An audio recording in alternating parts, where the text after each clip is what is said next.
a 996 Carrera 2, first registered in 2003 in seal grey.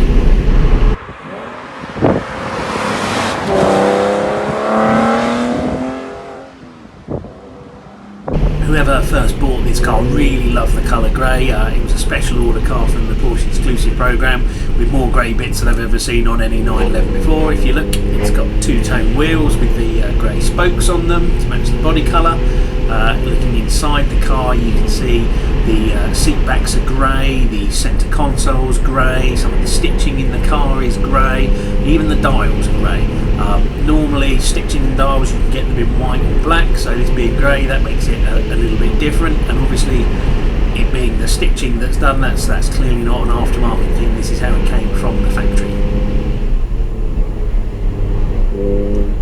Other options on the car from the factory include the PSE, or Porsche Sports Exhaust, which is a switchable system. Unfortunately the back box is rusted through, so had to get a new exhaust, and I put a dance switchable system on there instead, which you can hear like this.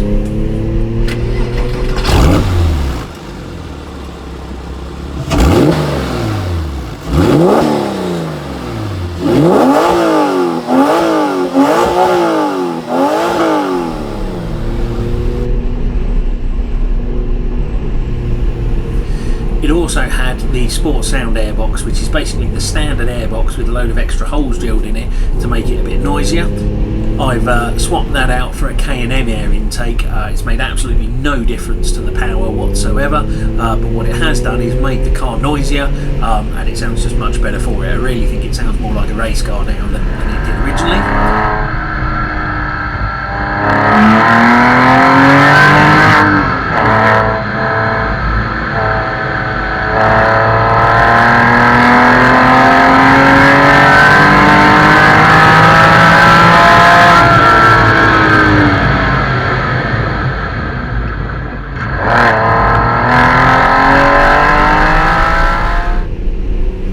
Inside the car we've got the hardback sports seats with the Porsche logos on the headrests, full leather interior, 6CD multi-changer.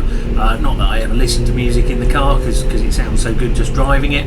On the outside of the car it came from the factory with the full aero kit according to the sticker under the bonnet, but it doesn't have a standard aero kit on the car now. It's got the side skirts are there as original, but it's got a different front lip and it's got a different rear wing. The rear wing is the style that you would get on a C4S or a turbo, but because this is a narrow body car, having the wing from a wide body car makes it look even bigger and wider, and I think it just looks brilliant.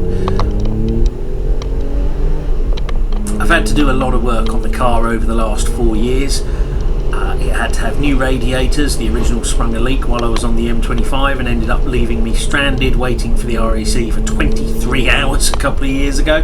That's another story, you can read about it in many old newspapers.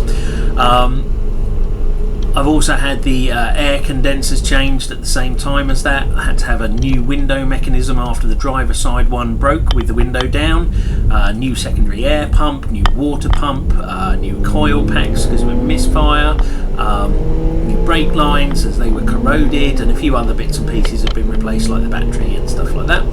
I've also had to replace the coffin arms and trailing arms, which has helped the handling. It's got rid of some noises and creaks, but it's a much better under heavy braking than it was before and really hard cornering.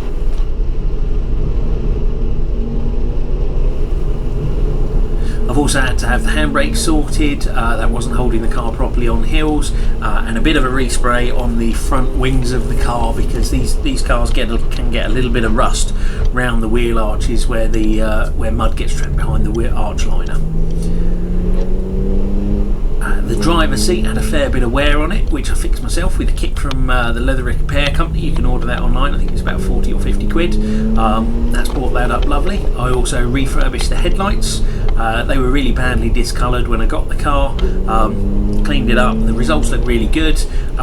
Kit that I got from Halfords for about £30. 2 years later they probably need doing again now, but it's not too big a job to do that. And all in all I think I've got a very well sorted car now.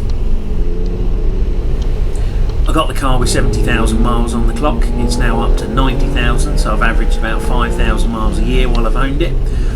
Although I'm not doing huge mileages in the car, when it does get used, I drive it how it's designed to be driven. Love every second of it. I regularly thrash it down country lanes of Essex and Suffolk, and last year I got into doing track days. Donington's probably my favourite track so far. Even if the driving did get stopped repeatedly because of poor driving, people binning it into gravel traps and tyre walls and things like that, the track's just great fun to enjoy if it wasn't for the other drivers.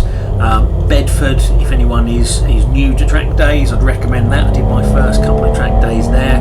Brilliant place to learn your car because there's not a lot to crash into, so if you get it wrong you're alright. Also did the 996 Owners Club track day at Landau, which was brilliant.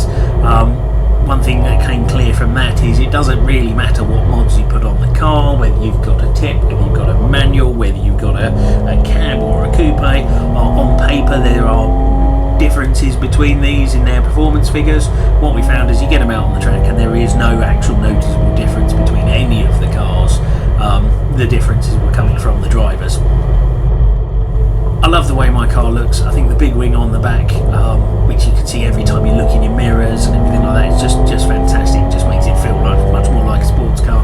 Also does actually help the handling, gives you more grip, but only when you're doing sort of 80 mile an hour plus into the bends. I love the way it sounds when you get it above 4,000 revs. But what I really love about this car is the way it drives. I know it's not the fastest car in the world. There are lots of newer Porsches, in fact new hot hatches that can go faster than this can now. But 150 mile an hour in this car feels like you're going very, very fast. Doing say 150 mile an hour in my Jag, you were insulated from everything. You didn't feel like you were going as fast. The way you feel every bump, every noise, the engine's screaming, you're getting loads of road noise coming into the cabin. You hear lots of little creaks and rattles and things like that. It just gives you the sensation that you are going really, really fast. You're not isolated in any way. The steering feels heavier than more modern cars. The clutch pedal's heavier than more modern cars. Everything about it just makes you feel like you are engaged and you get loads of feedback from the car about what it's doing. And it just makes you feel like you're a racing driver when you drive it.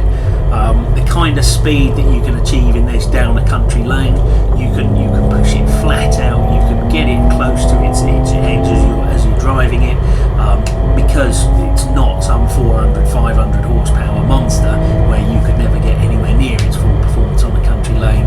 What I love about this is you can really use it to its maximum when you're out driving it.